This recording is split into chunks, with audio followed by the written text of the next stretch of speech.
Ministre, la parole est à Madame Huguette Bello. Merci, Monsieur le Président. Ma question s'adresse à Monsieur le ministre de l'Agriculture et porte sur l'avenir de la filière canne-sucre-énergie à La Réunion.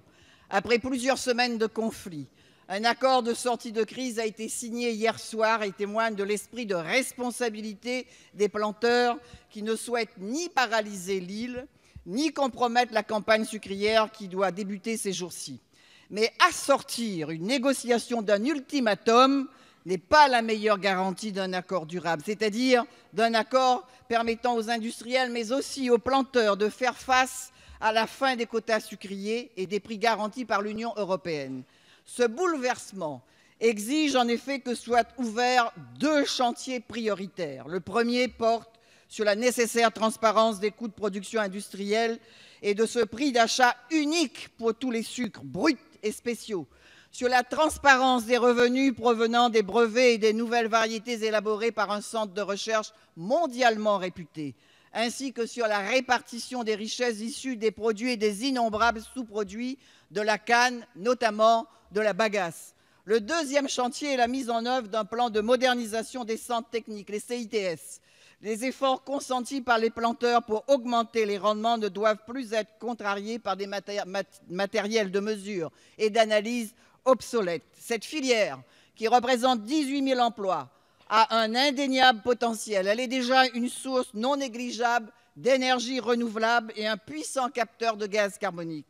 Pouvons-nous, Monsieur le ministre, compter sur votre détermination pour permettre à cette culture d'avenir de déployer toutes ses potentialités? Merci, Madame la députée. La parole est à Monsieur Stéphane Travert, ministre de l'Agriculture.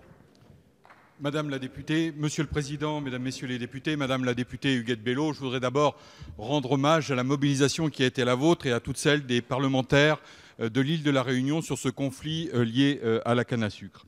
La filière de la canne à sucre, vous l'avez rappelé, est le premier secteur agro-industriel de l'économie réunionnaise et constitue l'un des importants pourvoyeurs d'emplois de l'île. C'est pourquoi, avec ma collègue Annick Girardin, j'ai suivi avec une grande attention l'ensemble des négociations professionnelles de la filière canne de votre région. Et vous le savez, l'Union européenne, l'État et les collectivités locales se mobilisent bien évidemment pour le soutien total à cette filière.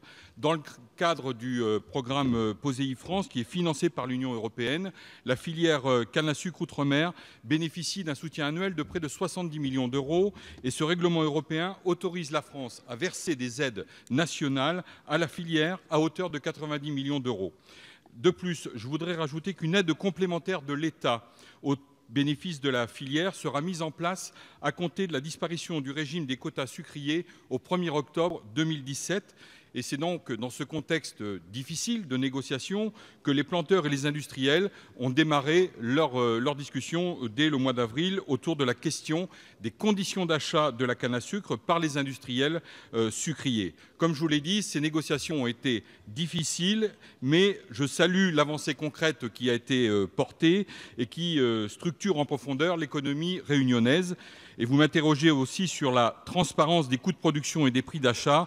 Sachez que cette réflexion sera au cœur de nos discussions lors des prochains États généraux de l'alimentation que nous allons lancer courant juillet avec le président de la République. Et je ne manquerai pas d'associer l'ensemble des élus de la Réunion à cette grande réflexion nationale. Je vous remercie de votre attention. Merci, Monsieur le ministre.